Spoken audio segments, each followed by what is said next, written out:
4.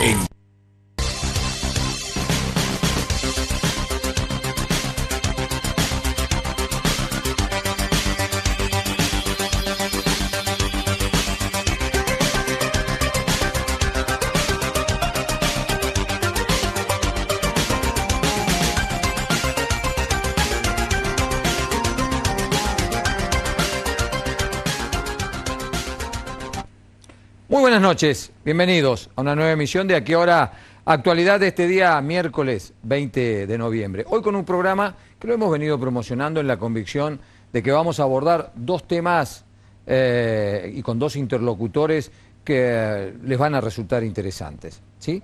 Vamos a hacer una primera parte del programa con el fiscal Bernardo Alberione, que ha tenido la deferencia de llegarse hasta el piso de Radio Canal, lo ha hecho con muletas porque se sigue reponiendo de una dolencia que tiene en una pierna y bueno, y ha cumplido con su promesa de venir a charlar un rato con nosotros. Hay muchos temas que queremos hablar con el doctor Alberione, algunos temas de intensa actualidad y otros temas en general, ¿no? Tenemos los delitos económicos, como el caso de la Mutual de Altos de Chipión, con algunas novedades, pero también queremos saber cómo se investigan estos delitos, qué perfil tienen los delitos, qué tipo de penas tienen los delitos, qué herramientas tienen la justicia para llegar a buen puerto, qué busca la justicia cuando investiga este tipo de delitos. Y después, bueno, delitos de abuso sexual que tiene a su cargo, no en particular, pero sí en términos generales, algunos delitos de corrupción policial. Bueno, mucho para hablar con el fiscal Alberione en una entrevista a fondo. Y una segunda parte del programa dedicada a repasar un informe que ha producido la provincia recientemente que tiene que ver con la realidad social de la provincia de Córdoba en general y en ese contexto la realidad social de San Francisco dentro del conglomerado urbano que conformamos con Frontera. Cómo estamos en materia de pobreza, cómo estamos en materia de educación, ¿sí? Cómo estamos en términos generales en la ciudad. Cómo llega San Francisco al final del gobierno de Macri. O, si lo quieren ver desde otro punto de vista, cómo llega San Francisco al comienzo de la presidencia de Alberto Fernández. Y cómo está San Francisco en términos comparativos con otros conglomerados urbanos de la provincia de Córdoba, como Villa María, como Río Cuarto o como la propia Córdoba. Así que, bueno, dos temas profundos, con dos interlocutores de primer nivel, nos hacen esperanzar de que vamos a tener un buen programa. Así que les voy a pedir una pausa mínima, que me dé tiempo para ubicarme en mi silla y comenzar la entrevista con el doctor Bernardo Alberione.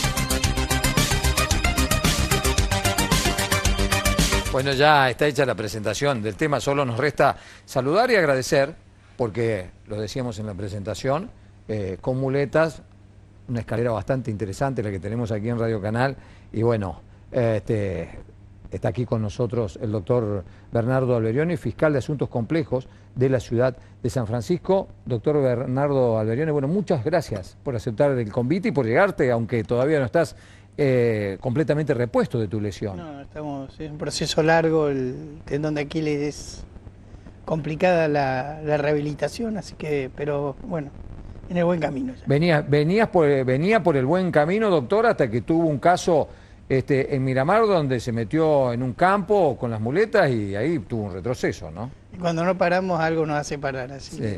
Sí, pero también eso habla de su vocación por el trabajo, ¿no? Que es bueno destacarlo. En un contexto donde a veces el funcionario público, bueno, suele solamente ser criticado. A nosotros nos gusta poner en valor las cosas buenas también. Bernardo, vamos a arrancar, si te parece, por el caso de la Mutual de Altos de Chipión, ¿sí? ¿Qué está investigando la Fiscalía en este caso?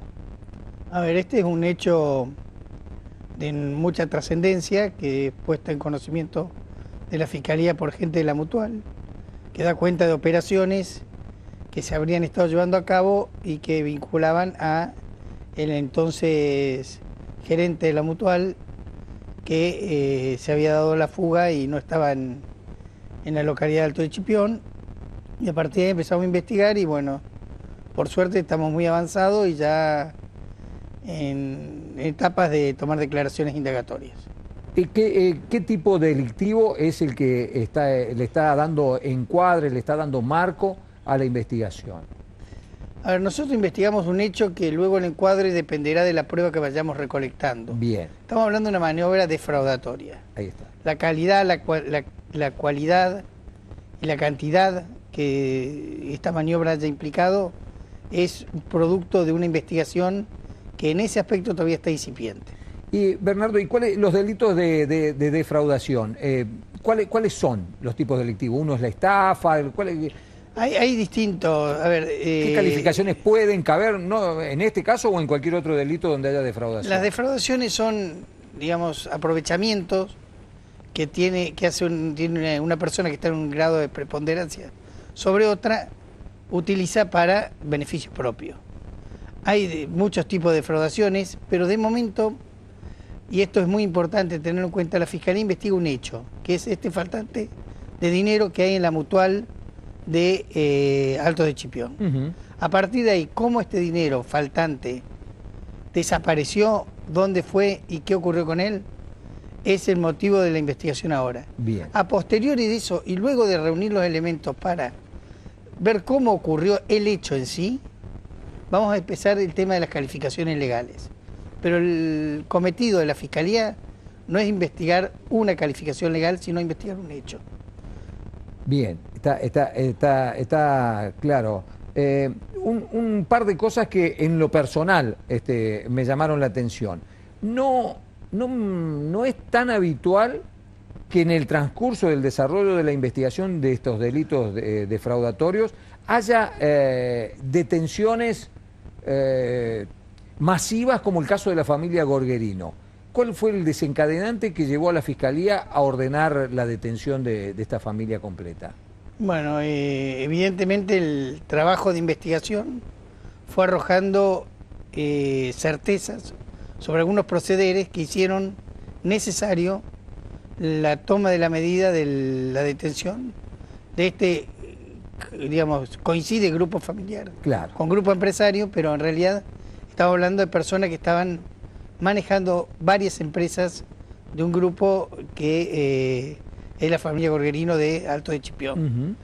Las razones son las de salvaguardar el buen destino de la investigación y esto ya se ha logrado, entonces por eso han recuperado la libertad en el día de hoy, con cauciones y con compromisos asumidos que en tanto y en cuanto los cumplan, continuará el estado de libertad y si no se reverá cuál es la situación y qué medida corresponde tomar. Bien, a partir de hoy entonces recuperaron la libertad, bajo estas condiciones. Bajo muchas condiciones, algunas particulares, otras generales, y bueno, en la medida que cumplan esas condiciones, podremos seguir investigando con las personas en libertad. Bien. En la medida que no, se revé esta situación. El otro detenido, Lucas Priotti, el gerente. Allí hubo un pedido de captura, el transcurso de un lapso en el que permaneció en calidad de prófugo y luego su puesta su entrega a la justicia. Se presentó con su abogado defensor, quedó detenido y fue trasladado a la cárcel de Bower para su alojamiento hasta tanto sea indagado, cosa que ocurrirá la semana venidera. Claro, semana que viene, entonces, indagatoria. Cuando un fiscal toma o cuando vos, en tu calidad de fiscal, tomás un caso como esto, ¿qué les resulta prioritario en la búsqueda? La reparación del daño, estoy pensando en la gente que hizo los depósitos, que tenía su dinero perfectamente justificado, que podían ser ahorros de mucho tiempo, que esa persona recupere el dinero o que los autores de un delito vayan presos? A ver, si cometen un delito y la actitud posterior a la comisión del delito es un elemento que nos indica mucho el grado de peligrosidad procesal en tanto y en cuanto lo obstaculice el logro del objetivo, que evidentemente es, entre otros, como bien dice, reparar el daño. Se trata de reparar el daño, se trata de investigar qué ocurrió y se trata de deslindar responsabilidades. Puede haber cuestiones que sean dolosas, cuestiones que sean culposas, que haya negligencia, o sea, pero todo eso es un análisis que se debe hacer en forma integral cuando tengamos investigada toda la causa, cuando tengamos todos los elementos de juicio sobre la mesa, armar el rompecabezas y decir qué rol le cupa a cada uno y con qué grado de responsabilidad o de participación en el mismo. Actualmente, en la etapa que estamos, lo único que estamos preservando es la salvaguarda del proceso. O sea, poder trabajar sin obstáculos para lograr la verdad.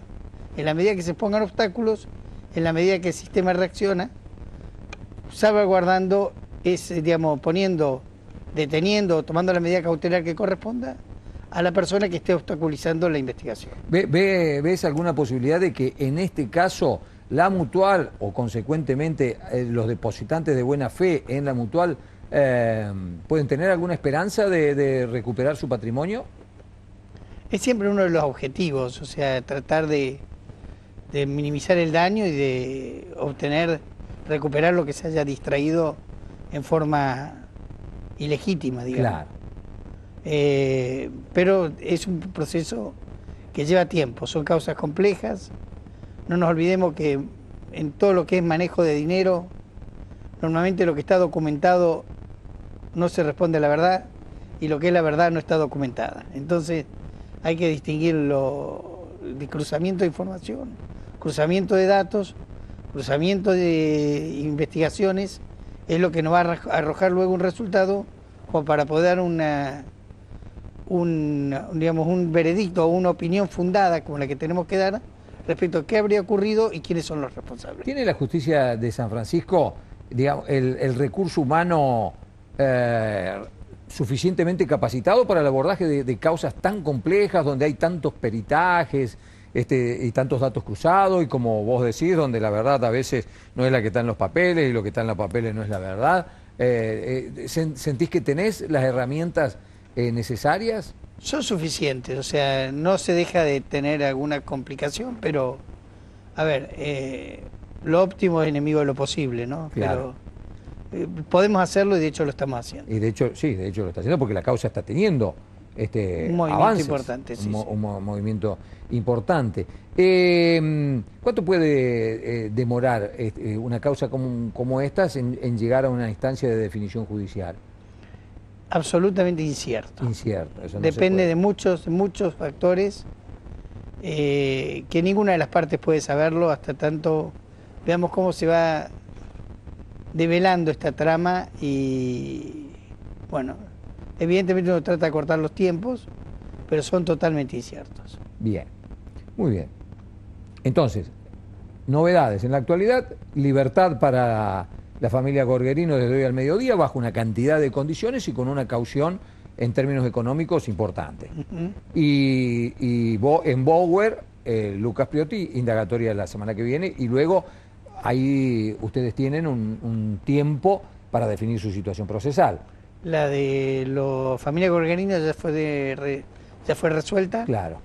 Y la de Lucas Priotti será resuelta luego de la declaración. ¿Y ahí una vez que le tome declaración, de qué depende? ¿Que permanezca detenido o que quede bajo proceso pero en libertad?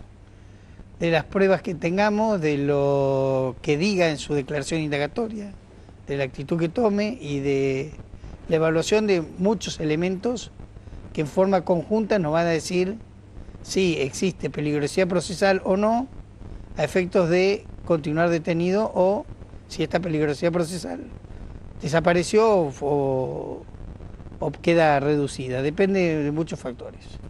Muy bien, bueno. Vamos a pasar a otro tema para tratar de aprovechar tu presencia aquí. Días pasados se llevó a cabo un juicio donde hubo una condena en caso de un accidente con dos personas fallecidas y una condena de 4 años que se presentó como de prisión efectiva, pero que la persona que resultó sentenciada quedó libre. ¿Cómo se aplica, Bernardo, el tema de la prisión efectiva? ¿Por qué se dice prisión efectiva pero se queda libre? ¿En qué momento puede ser realmente efectiva? ¿Cómo opera el sistema en una circunstancia como la del caso Rojo Salvanés? Sin hablar del caso ese porque no lo conozco, digamos, no tengo, digamos, no hemos instruido en la Fiscalía, claro, pero no he participado en la audiencia de debate porque hay otro fiscal de Cámara. Pero, ¿qué ocurre? Una persona inocente hasta que una sentencia firme lo declare culpable. Bien. Para que una sentencia quede firme debe pasar las vías recursivas que tiene toda sentencia. Entonces, hay una lectura de la sentencia que es el veredicto, hay un plazo de tiempo en el cual se leen los fundamentos, se dice el por qué se arribó a ese veredicto. Sobre esos argumentos que justifican ese veredicto se puede interponer casación. La casación es ante el Tribunal Superior de Justicia y a partir de ahí lo reverá lo que ocurrió en el debate y podrá compartir o no el criterio del juez interviniente. Entonces, si esa sentencia queda firme luego por que el recurso no prospere o porque se ha rechazado las argumentaciones del recurrente, ahí sí se hace efectiva la prisión y tiene que presentarse la persona a cumplir su condena. O sea, es hasta que quede firme, una cuestión de términos procesales. Y, por ejemplo, ¿puede suceder que en el Superior Tribunal de Justicia, cuando van en casación, el Superior Tribunal de Justicia diga, sí, está bien, es culpable, la sentencia es correcta, pero la pena la puede modificar el Superior? La puede modificar también. ¿Puede subirla o bajarla? Puede analizar y bajarla, subirla no. Bajarla, no subirla. Bien. Puede declarar la nulidad del debate. Claro. O sea, depende de lo que plantee la casación. Bien. Entonces, estamos hablando de sentencia firme. ¿Por qué en algunos casos, Bernardo, no recuerdo ninguno aquí, pero sí a nivel nacional se ha debatido y discutido, por qué en algunos casos, sin existir sentencia firme, sin existir siquiera sentencia, una persona puede permanecer en prisión preventiva durante bastante tiempo? Y se ha debatido de un uso, o sea, se ha dicho, hay juristas que dicen que se ha usado en la Argentina reciente de manera abusiva la figura de la prisión preventiva. La prisión preventiva es una prisión a efectos de salvaguardar el objeto del proceso, porque la persona continúa siendo inocente hasta que la sentencia quede firme. Entonces, ¿de qué depende la detención de una persona? Del peligro de fuga, entorpecimiento de la investigación y más, pero no de su inocencia, porque el principio lo acompaña hasta el último minuto de la sentencia que diga lo contrario. Entonces, es lógico que así sea, toda vez que podemos tener, estamos hablando de la libertad, estamos hablando de unos bienes más importantes después de la vida que puede tener una persona. Sí, totalmente. Entonces, debemos resguardar la justicia del pronunciamiento con distintas escalas y distintos tipos de análisis por distintos niveles de complejidad. Estamos hablando que cuando ya lo analiza un Tribunal Superior de Justicia o la Corte Suprema de Justicia de la Nación en un recurso directo, estamos hablando ya de análisis mucho más profundos y mucho más centrados en la cuestión sobre la que verse el recurso. Entonces, la prisión es cuando la sentencia quede firme y así ha sido ordenada. Si no, en principio, salvo que haya entorpecimiento judicial o peligro de fuga, es dentro de lo que corresponde el mantener el estado de libertad de la persona. Y la aplicación que se ha hecho en la Argentina en los últimos tiempos, especialmente en los casos de corrupción, de la prisión preventiva, en términos de opinión, ¿cómo lo ves vos? Lo que pasa es que la prisión preventiva, a ver, si algo he aprendido todos estos años trabajando en este tema, es que opinar sin conocer la profundidad de las causas es bastante complicado. Decir esto es justo, injusto. La prensa, y tomemos en el mejor de los casos, con la mejor intención, va a transmitir lo que entendió que quiso decir el órgano judicial. Entonces, esa interpretación después pasa a la gente que forma la sociedad y que interpretará lo que el periodista quiso decir de lo que interpretó, de lo que dijo la justicia. Entonces, sin conocimiento directo y sin actores que estén involucrados en la cuestión, emitir opiniones sobre razonabilidad o no, no me parece prudente. Y máximo teniendo la responsabilidad que tenés vos. Está claro. Bien. Otro tipo delictivo que llega mucho a los tribunales de San Francisco y a tu fiscalía son los casos de abuso sexual. Y ahí tenemos algunos interrogantes, porque por ejemplo, llegan a veces casos de abusos sexuales cometidos varios años atrás. ¿Qué enfoque tiene la Fiscalía para estos casos? ¿Qué herramientas tiene para la investigación? ¿Qué criterios generales se aplican para avanzar en estos temas? Estos abusos sexuales son de difícil investigación también, porque estamos hablando no solo ya de libertad, sino de estigmatización de la persona a la cual se le investiga por el tema del abuso. O sea, tenemos que tener mucho cuidado con esto. Hay herramientas, hay un conjunto de herramientas y hay resultados que arrojan el uso de esas herramientas que, analizados en conjunto y sean concordantes, nos permite llegar a conclusiones que podamos sostener como la verdad probable de lo que ocurrió. ¿Qué le quiero decir con esto? No, una cámara GESEL no es suficiente para probar un delito, no lo es un testigo para probar un delito, no lo es una foto para probar un delito, es el análisis de todo y en el contexto en que las circunstancias habrían ocurrido. Entonces, hay muchas herramientas para obtener elementos de prueba. Esos elementos de prueba luego, analizados en conjunto, en el momento de tomar resolución, son los que nos van a indicar si tenemos por acreditado un hecho o no lo tenemos por acreditado. Pueden ser las pruebas pueden ser unívocas, indiciarias, que nos conduzcan todos al mismo punto de reunión y en la misma persona, o puede ser que haya distintas pistas, distintas pruebas que se tendrán que ir confirmando o descartando. Y en caso de duda, tenemos que optar por el principio indubio pro reo. No podemos actuar. O sea, el trabajo de la Fiscalía es lograr una certeza suficiente para, si acusa ante un tribunal de juicio, tener elementos como para presumir que esa persona cometió el hecho, porque si no, el daño colateral es terrible. Cuando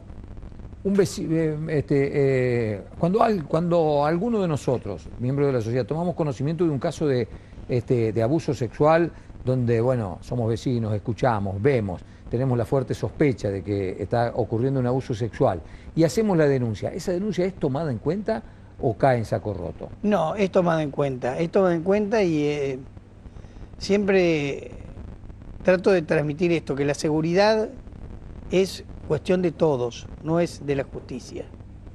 Si nosotros sabemos que ocurre un hecho de abuso sexual, de violencia de género, lo que sea, en un domicilio colindante al nuestro, y cuando vienen los asistentes sociales o la policía a preguntar, ¿qué sabe usted de su vecino? ¿Cómo se llevan y demás? Y uno calla, está dejando el campo propenso para que eso tenga un final trágico. En ese caso, muchas veces dicen, lo que ocurre es que si hablo y después siguen juntos, me dejan de saludar. Bueno, eso evidentemente es un costo que puede llegar a pagar si habla. Pero no creo que sea el costo que quieran pagar el de no haber hablado y sabiendo que podrían haber evitado un desenlace trágico de alguien que tiene una cercanía, al menos física, en cuanto a vecindario, respecto a quien esté sufriendo violencia de género o abuso sexual. Se habla en términos generales de que en la mayoría de los casos de abuso sexual los abusadores pertenecen al círculo intrafamiliar. Esto que se habla en términos generales, ¿se verifica en los hechos en la fiscalía? Sí, absolutamente. La mayoría estamos hablando de ambientes intrafamiliares o de personas muy cercanas a los núcleos familiares. O sea, sí, son los ámbitos más propensos para el desarrollo de este tipo de conductas. ¿Y en la escala social es un delito que se identifica en un sector social o es transversal a toda la pirámide? No, a ver, abarca todas las todos los esquemas sociales, todos los distintos estratos sociales. Lo que sí hay un común denominador, que normalmente el delito de violencia sexual tiene precedentes en los progenitores o en las generaciones anteriores. Entonces, muchas veces vemos que padres abusadores, padrastros abusadores, han sido víctimas de abuso. Entonces, hay una cuestión que es básica, que como no tengamos educación y contención en los niveles iniciales de las personas, como para educarlos respecto de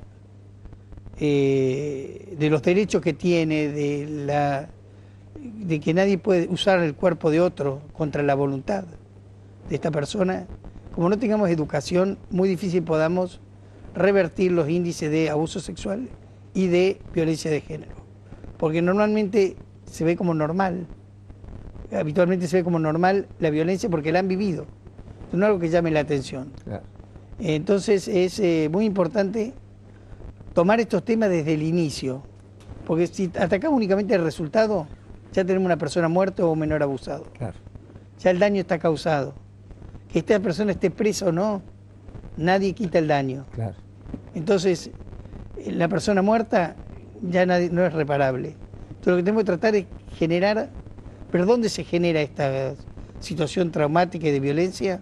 Para atacarla en ese punto y no en el punto de explosión o de daño.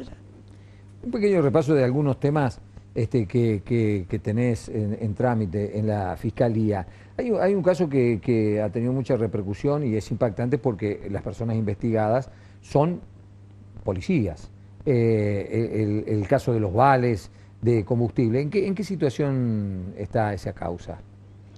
Esa causa estamos, creo que actualmente, con algún tipo de peritaje respecto de identidades de firmas, pero ya estamos concluyendo la investigación y estamos prontos a analizar toda la prueba y tomar alguna resolución que corresponda de acuerdo a lo investigado en estos años. Frente a toda la prueba, ¿cuáles son las alternativas de resolución que tenés, no solo en este caso, sino en todos los casos? Y se puede ir a un pedido de sobreseimiento o a una acusación, porque estando imputada la persona, ya no caben otros...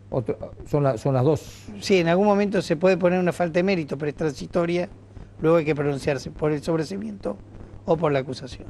Bien. ¿Cómo se nos va el tiempo? Yo me quedaría horas charlando con vos, Bernardo, de estos temas, pero un repaso de, a ver, en términos de balance personal de tu intervención a cargo del aspecto de la investigación del narcomenudeo en la ciudad, la Fiscalía Antinarcotráfico, que está a tu cargo desde que se puso en marcha la ley en Córdoba, que ya debe ser 5 o 6 años por lo menos. Un pequeño balance, ¿te parece que fue positiva la ley y la instrumentación que se está haciendo? A ver, Córdoba ha tomado una actitud darle mucha importancia a este tema. De hecho, la creación del FPA así lo demuestra, son fuerzas especializadas en este tema, a los cuales se le ha dado instrumental, vehículos, armamento y capacitación permanente. Y yo entiendo que sí, y creo que se ve la lucha contra el narcomenudeo. De hecho, se ha trasladado a la vecina provincia, lamentablemente, claro. Donde la actuación nuestra se ve vedada por cuestión jurisdiccional. Entonces, yo creo que el resultado es bueno y se han logrado hacer que el territorio sea hostil a la venta a la venta alegre de estupefacientes o drogas que te hacen un daño terrible. Cuando hablamos de narcomenudeo, hablamos básicamente del tema de los kioscos. Vos advertís que hay muchos menos kioscos en San Francisco, aunque que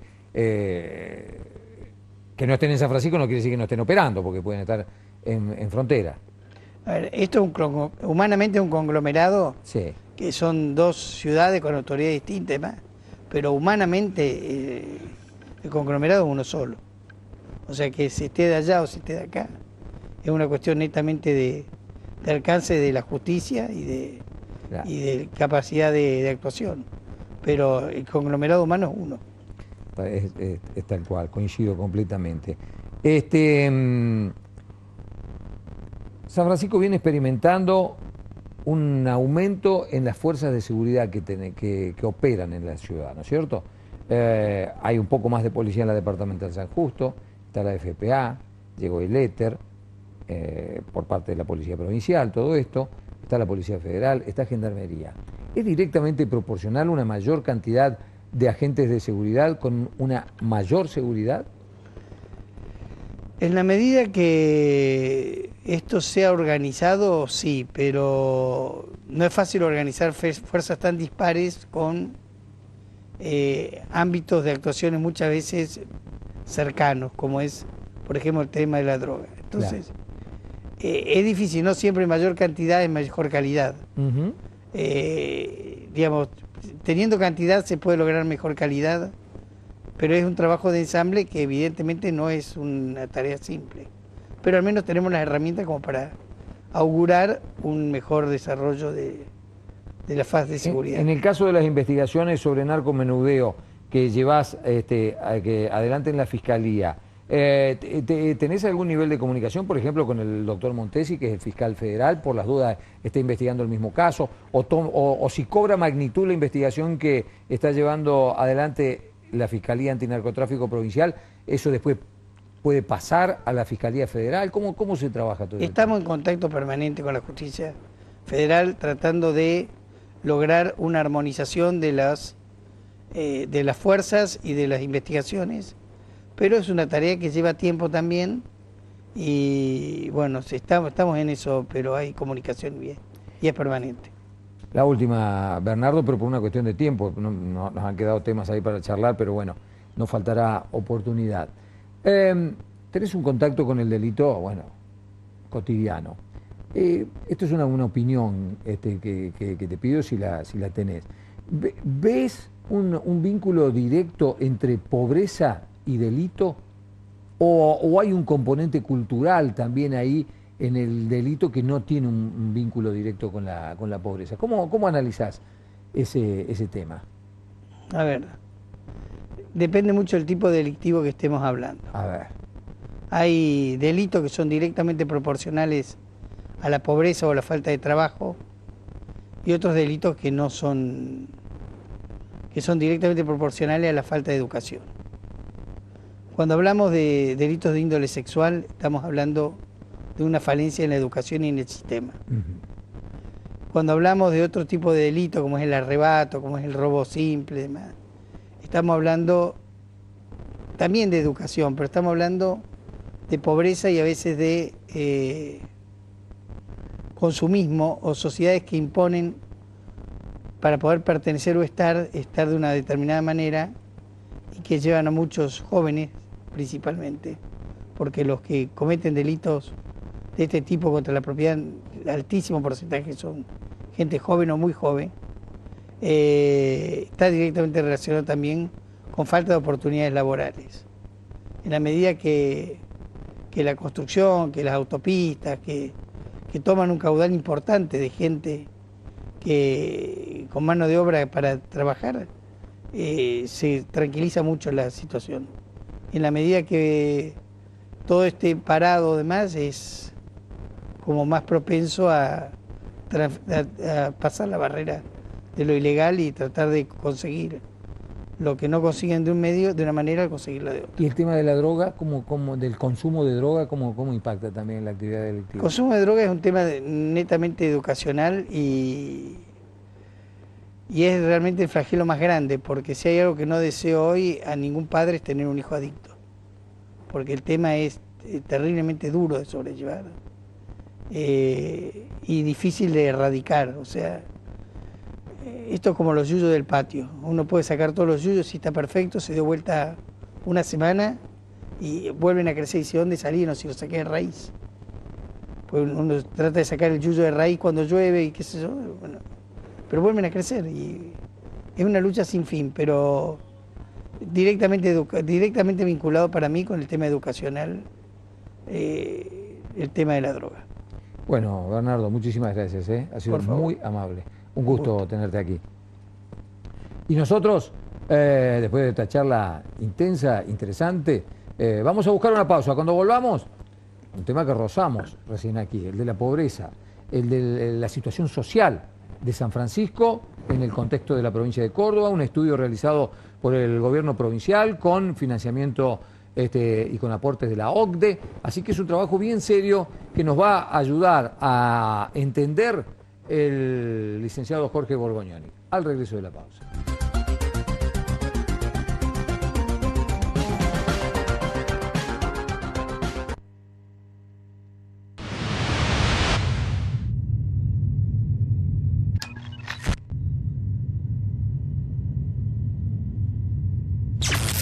Nuevos colores, nuevas sensaciones en Precio Manías. Para que vistas a tu familia y a tu casa con la ropa más linda y los mejores precios de la ciudad. Entre 6 y 12 cuotas con tu tarjeta.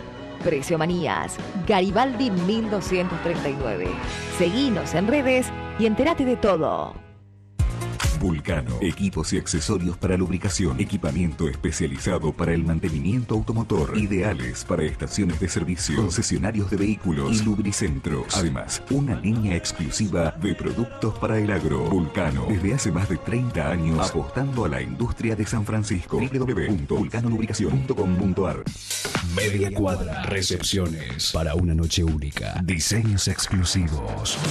Ambos, 2.990 pesos. Pantalón más camisa, 2.190 pesos. Más te llevas, menos pagas. Media Cuadra, 25 de mayo, 1873.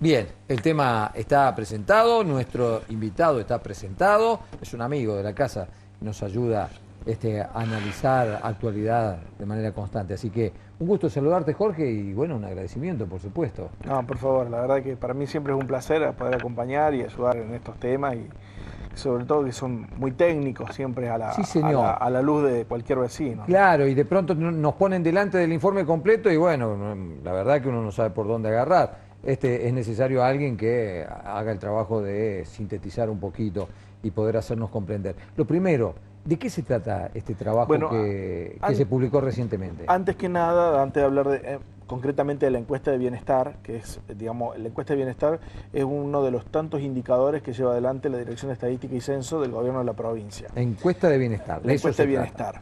Nosotros normalmente siempre está más enfocado por el lado de la pobreza.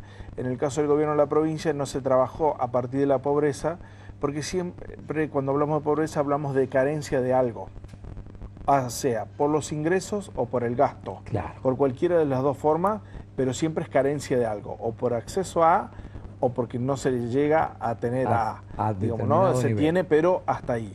Y de ahí es que trajimos un pequeño repaso de 5 o 6 indicadores que se miden a nivel nacional, que se utilizan a nivel nacional, y por eso un poco el título, un poco, digamos, provocador, ¿no? ¿Qué tipo de pobre quieres? Y te diré con qué medirlo, porque si me acompaña tiene que ver con esto. Claro, es provocador realmente. Sí, básicamente tiene que ver con esto. Lo más básico es, siempre lo que tenemos nosotros como principal es el censo. Sí, el censo que se va a realizar el año próximo. que se realiza cada 10 Cada años. 10 años, claro. Ese es un gran tema porque mide necesidades básicas insatisfechas. Sí. En estas 5 condiciones: vivienda, educación, saneamiento, hacinamiento y la dependencia del principal sostén del hogar. Digamos, guarda con esto porque en el fondo todavía sigue siendo un poquito patriarcal en el fondo, ¿no? Bien. Digo, tengamos cuidado con este tipo de cosas. Ahora se Una va a mirada que no revertir, responde a nuevos paradigmas, digamos. pero hay que revisar Sí. los paradigmas. Lo bueno es que abarca todo el universo de Claro. toda la población argentina, no queda nadie afuera de los residentes o de los en ese momento. La segunda tiene que ver con una reducción de esta, que ya no es solo sobre el estructural, sino sobre la encuesta permanente de hogares. Claro. Este es un muestreo que se hace sobre 27.170 hogares de todo el país en los grandes aglomerados, o sea, que responden a los que tienen más de 100.000 habitantes. En el caso de San Francisco, concretamente quedábamos afuera. Claro. No se realiza, pero la ciudad responde. Entonces de ahí es que después la provincia estaba tratando de ubicar algún instrumento que diera respuesta a esto. ¿Por qué? Porque esta es la que marca la famosa línea de pobreza y línea de indigencia. Sí, señor. Esto se releva cada 6 meses, se hace una publicación y se dice, mire, ¿sabe qué? Esto va a arrojar, usted hasta acá es pobre y hasta acá es indigente. ¿De qué depende por debajo eso? de esta línea es tal cosa, por encima de esta línea no. Exactamente. ¿De qué depende concretamente esto? ¿De la canasta básica alimentaria o de la canasta básica total? Eso está estipulado a partir de los años 80. Esa canasta básica resume una cantidad en términos generales, 85 productos básicos, básicamente proteicos, que tiene que ver con una cantidad de kilocalorías diarias que consume alguna persona de 30 a 59 años de edad en actividad moderada. Bueno, vaya uno a saber qué significa un montón de cosas de esos, Sí. pero y de qué esas 85, digo, es muy crítico lo que se establece a partir de acá. Igual también para establecer indigencia o no. Y después a eso se le multiplica por el coeficiente de Engels, que es un coeficiente matemático, y que ahí le agrega lo que usted debería ganar para alimentación, para transporte, pero que no es turismo, y vestimenta y alguna otra cosita más, y en virtud de eso, ahí se arma la línea de pobreza. Bueno, cuando eso también después en el Engels familiar tiene otro tipo de cálculo y demás, y aparecen estos indicadores publicados de 36.000 pesos, 45.000 pesos, 50.000 pesos. Claro. Bueno, eso hace una variabilidad terrible porque solamente estamos midiendo lo urbano. Queda fuera toda la población rural Claro. y toda la suburbana. Es En esa complejo. medición San Francisco no entra. por No ejemplo, entramos en esa. Porque tenemos menos de 100.000 habitantes. Ni hablar. La tercera, que Sí. es ya la que ve lo que va por el lado de lo que va el gobierno de la provincia, que es la que trabaja sobre pobreza multidimensional. Y esto tiene que ver con acceso a derechos. Esto, Daniel, es la que implica y la que lleva adelante la UCA. Que Sí. dice, ojo con la línea de pobreza, ojo con la Que ha línea sido de como una indigencia. referencia cuando el INDEC estuvo tan cuestionado Tal durante cual. la época del kirchnerismo. Sí, de hecho, esos años están perdidos. No hay publicaciones, no hay datos oficiales. Bien. Ni para Argentina. Y la ni UCA para era la afuera. referencia. Y la UCA se transformó en la referencia. Esta, si bien es una muestra mucho más pequeña, es muy representativa, muy valorable, también trabaja sobre cuestiones urbanas, pero trabaja sobre carencias por dimensión. Cada uno de esos 7 indicadores responde a una dimensión, de alimentación, de salud, de servicio, de vivienda, de educación. Y hay un componente nuevo, el de información. Ya no alcanza con Claro. tener internet, ya no alcanza con... También mide el deseo, cuántas horas tiene. Esto mide mucho también... ¿Para qué lo usan? Para qué lo Internet. utilizan, etcétera, etcétera. Digo, esto trabaja en una dimensión y a partir de ahí los resultados son por dimensiones en forma individual y acumulativa, lo cual eso hace variar muchísimo y la deuda social hace que se ensanche bastante sobre uno y otro. Bien. En el misma lógica también responde sobre lo de niñez, que es un nuevo componente, no está medido de ninguna otra forma, solo lo mide UCA. UCA mide sobre derecho y accesibilidad, que es el próximo. Y el tercero... Y La el- otra placa, por favor, Luciano. que trabaja Ahí está. exclusivamente con el índice de desarrollo humano. Bien. Esto, tengamos en cuenta que es sobre niños, solamente niños, 0 a 17 años. ¿Sí? Bien. Todo lo demás queda fuera de este punto y el resultado de esto es anual. Y la próxima, que es la que utilizan las encuestadoras o todo lo que es la consultora de opinión pública, las que trabajan sobre percepción, es el de nivel socioeconómico. estas las que realizamos estudios de opinión pública, normalmente trabajamos sobre este indicador, que son 5 extractos de ABC, el ABC1, ABC2 y demás, que ustedes van a sentir a diario, tiene que ver con esto. Y a partir de acá es como se logra el indicador de pobreza o no. Bueno, en términos generales, el sexto, que era el que veníamos hablando antes, la encuesta de bienestar. Esta es la de la provincia. Esta es la de la provincia. Esta es la que se publicó recientemente. Esta es la que se publicó, OCDE, no el gobierno de la provincia todavía, porque el financiamiento viene por el lado de ellos. Bien. ¿Sí? Estos son en grandes aglomerados urbanos. Entonces, en el caso de la provincia de Córdoba, se toman 6 muestras en forma permanente. Esas 6 muestras tienen que ver con el Gran Córdoba, con el aglomerado del Gran Córdoba, que es una cantidad de localidades que circundan a la que es ciudad capital, más San Francisco, Villa María, Río Cuarto. ¿Sí? Sobre eso que se trabaja exclusivamente, y Carlos Paz, perdón. Sí. Y sobre eso que se trabaja, se hacen unos muestreos mensuales y trimestrales. Los informes son trimestrales. Esto es, se termina la muestra, se vuelve a iniciar, se termina y el ciclo. Entonces, en un año tenemos 4 veces medida la cuestión. Eso implica también ver con mayor efectividad impacto y resultado de programas que tengan que ver con que implemente el gobierno de la provincia, con programas municipales. Los programas de empleo, los programas de asistencia social. Ni hablar. Ese tiene que ver. Y también con cuestiones como hacinamiento. Claro. Nosotros, por ejemplo, en el caso de San Francisco, cuando OCDE publica, cuestionamos algunos datos, porque, por ejemplo, nos daba en cuestiones con... ejemplo, en términos de sanitario, que el 11% de las viviendas tenían algún problema con la no utilización de baños, que no contaban con algún baño o como que tenían letrina, lo cual nos llamaba mucho la atención. Claro, el punto está que suma también algún pequeño aglomerado y trabajó con la cédula censal de base del 2001, donde la ciudad de Frontera y parte de la ciudad de Barrio Acapulco, en este caso que es Radio de Josefina, están integrados en esto. Ergo, eso puede, cuando uno hace la probabilidad, cuando uno de alguna forma estima cómo es el comportamiento general, tiende a deformar el dato real. Claro. No es un dato de la ciudad de San Francisco, es un dato del conglomerado urbano. Ni hablar, porque si uno piensa en 25.000 viviendas, claro, el 11% serían 2.500. Eso está bueno como dato, pero a la provincia le sirve relativamente porque no tiene operatividad para resolver los problemas que se manifiesten que sean de otra jurisdicción. Ni hablar, y sobre todo que estamos hablando de otra provincia. Porque a vos te da que de ese 11% de viviendas que no tienen baños en condiciones, tenés un 7% que están en Santa Fe, en la provincia de Santa Fe, no podés hacer nada, no te sirve el dato. Nada, le pasaría lo mismo que hablábamos recién con Bernardo.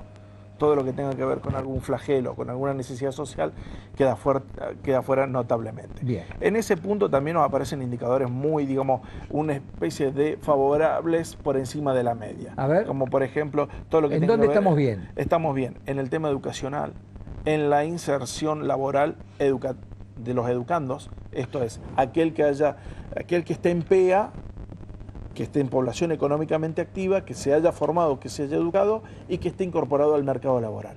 De hecho, esa es la insistencia del gobierno, sobre todo municipal, de seguir trabajando muy fuertemente en el polo educativo y el polo productivo. Claro. Digo, como para ir comparando en dónde, porque las políticas van acompañando el proceso, ¿no? Dentro de la media provincial, en ese aspecto estamos bien. Sí, y muy por encima. Recordemos un dato, Daniel, nosotros en San Francisco tenemos el 9% de la población PA es universitaria o profesional. Bien. Eso hace que esté muy por encima del... Estos son los datos, ya ahora lo revisamos esto, sobre el 6.7 que tiene la media provincial. Ah, ¿no? Bien. La media provincial nosotros tenemos 9% de universitarios. Y el resto está trabajando con 6.7. Claro. Digo, esto hace que también haya diferencias cuando los ingresos, que se estiman en dólares, a valor 2010, sean muy altos, por encima también en términos mensuales o en términos anuales. Digo, ¿no? Rondamos los 16 mil dólares anuales para el caso de los varones y de 13.800 para el caso de las mujeres. ¿Y la media cuál es? Y la media está en 13.500. Digo, guarda que es bastante, porque lo estamos viendo en dólares, claro. No lo estamos hablando en pesos. Entonces, eso, el impacto que va a generar o que genera en el consumo, en la producción, en la demanda de bienes y servicios públicos también es mucho más alto. Digo, por ahí hablar livianamente de ciudad cara o ciudad barata, que son después las cuestiones que se llaman, o país pobre, país rico, o provincia pobre, provincia rica, también tiene que ver bastante con este tipo de cosas. Digo, también así como, y acá, por ejemplo, la submuestra de lo que podría ser el todo el aglomerado urbano de San Francisco no se ve afectado en términos de ingresos o en términos de consumo. Eso nos hace, digamos, tener una pobreza por encima, muy por debajo de la media provincial. Digo, la pobreza en San Francisco, o sea, en esta medición, ¿de cuánto es aproximadamente? Estamos muy por debajo, si me permite, Luciano, en la última plaquita, que ahí tenemos una comparada de esos son, ¿vieron lo que recién mostrábamos ahí? Nosotros siempre estamos trabajando con básicamente los indicadores del NSE, y muy por debajo de eso, estamos alrededor de 14% en San Francisco. Bien. Digo, no, esto es, si usted utiliza el censo, le da 12,5. Sí. El 2010, ¿no? No sé qué va a arrojar ahora el 2020. Claro, eso ¿sí? tiene bastante... Pero el EPH da el 27, este es del 2018. Eso es 27 por 27,3, ese es un dato más certero. Si uno usa la de la UCA, si tiene una carencia, 2 o 3, mire, si toma 3 carencias, tiene 28%. Está muy aproximado, ¿no? Exacto. En el tema de niños estamos en un desfasaje importante, el 65% de los niños tienen 1 o 2 carencias de las dimensionales. Sí. Digo, por eso el título de un poco perverso, ¿no? Al principio que hablábamos. Claro, ¿de qué pobreza? De qué pobreza estamos hablando y es lo que... Porque, por ejemplo, en lo de los niños tiene preguntas como, ¿usted fue al cine en el último mes? ¿Usted conoce algún circo? ¿Tiene algún tipo de esparcimiento? Digo, son preguntas muy... claro, y estamos ubicando en un nivel de carencia, no sé si de pobreza, pero de carencia a alguien que no puede ir al cine asiduamente. Claro, y en la misma bolsa está el que no tiene para comer como el que no va al cine. Claro, es un nivel... digo, por eso cuidado con los indicadores de leerlos tan livianamente, ¿no? Claro. Esto es un resumen, no es... es bravo. Y en el caso de San Francisco, que te decía antes, estamos muy por debajo, estamos alrededor del 14%, no mucho más de eso. Y el 14% que nos da ahí en la placa final, en la placa que estábamos viendo recién, Luciano, de los datos en pugna, ese dato del 17-19% de la NSE. Eso es a través de lo que trabajamos en la Asociación Argentina de Marketing, 5 extractos, y el extracto más bajo que se lee, sobre todo, que es, digamos, el de menos ingreso, porque este mide estatus y poder adquisitivo. Claro. Es básicamente ingreso y una cantidad de bienes. Sobre eso se estipula. A partir de ahí, en San Francisco siempre tenemos no supera 14%. Bien. Y eso es comparable contra el 17-19% de la media. Ni hablar, sí, sí. O sea que el nivel de pobreza es inferior. Es muy inferior. Y es estable, ¿no? Es estable. En los últimos años es bastante estable. Claro. Eso hace que sea una sociedad inelástica, o al menos inelástica a la adversidad, ¿sí? Tiene como mecanismos de defensa permanentes, que va amoldándose a la realidad y no permite, si bien en algunos puntos se nota algunos más, en algunos menos, pero siempre se acomoda y lo va resolviendo. Claro, algunas de las características que vos mencionabas antes, que es un nivel alto de gente con estudios, un nivel de ingreso un poco más alto que la media, un nivel de pobreza un tanto inferior que la media, es como que forma un pequeño escudo que hace que la crisis demore más en llegar, digamos. Demora más, no es que no llega, pero es más colateral el efecto que genera y no de un impacto tan directo como en otras localidades. Recordemos también el nivel de la actividad económica, que no es solo extractiva. Acá también tenemos una actividad muy productiva, incluso tenemos muchas industrias sin humo que van generando, como son, por ejemplo, el desarrollo de software, claro, o todo lo que tenga que ver con educativo, oferta educativa y demás, que va generando un plus y que no se ve rápidamente, pero que genera una sinergia importante. Jorge, ¿en qué temas sociales revela este trabajo publicado por la OCDE que estamos peor que la media provincial? Básicamente en 2 o 3 cuestiones puntuales que son de alguna vez de hacinamientos. Hacinamiento. Sí, hacinamiento, ¿por qué? Porque convengamos que es una muestra, ¿no? Sí. Entonces en la muestra el hacinamiento por hogar, digo, no, esto que supera un poquito la cantidad de habitantes por cuarto. Y esto tiene que ver con, en mi casa, atrás se hace el departamento mi hijo grande, que no quiere alquilar o no puede alquilar más. Entonces, bueno, en una casa tenés 2 familias. 2 familias, ¿sí? O en el mismo hogar tenés 2 o 3, en una misma vivienda 2 o 3 hogares. ¿Por qué? Porque hay 2 o 3 jefes que van generando. Y en espacios mucho más reducidos viven 2 o 3. Digo, se arman como una especie de PH familiares. Claro, sí, señor. Y eso hace que también a vos después te complique, porque a lo mejor teóricamente se necesitarían 2 o 3 inodoros, 2 o 3 de estas cuestiones, y no están, claro. No están por sí. Bien, bien. En hacinamiento, entonces, ¿en qué otro estamos por debajo de la media?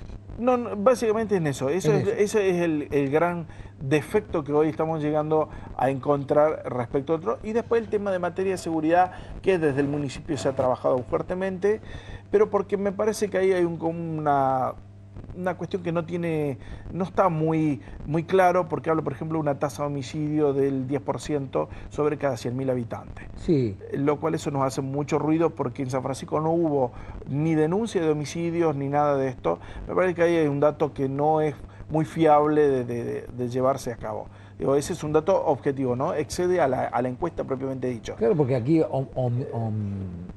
a ver, homicidios no es la cantidad de homicidios, estamos pensando en homicidios dolosos, no de accidentes, culposos. No, por supuesto, sí, culposos. Porque si tomás los culposos es otra, los accidentes son homicidios culposos. Sí. Ahí tenemos una cantidad que puede ser importante, pero homicidios dolosos no es un tema que sea preocupante. No, por eso digo, hay que tomarlo con respeto a este dato muy duro. Personalmente creo que tiene que ver más con accidentes de tránsito, con la cantidad de víctimas por accidente, fallecimiento por correlación de accidente de tránsito, que por los demás. En el resto, por un tema de seguridad, o sea, sí, de seguridad en términos delictivos. De términos delictivos, de amenaza contra la vida propiamente dicha de uno contra otro, claro, de convivencia o de paz social. Claro, estamos hablando también es un delito, en un accidente cuando hay un homicidio culposo es un delito, pero claro, no se lo puede poner a todo en la misma bolsa. No, digo, por eso ahí un llamado de atención al informe publicado, porque esos datos nos hace un poquito de ruido. Bien, y en la comparación en términos generales, por ejemplo, con ciudades como Villa María y como Río Cuarto.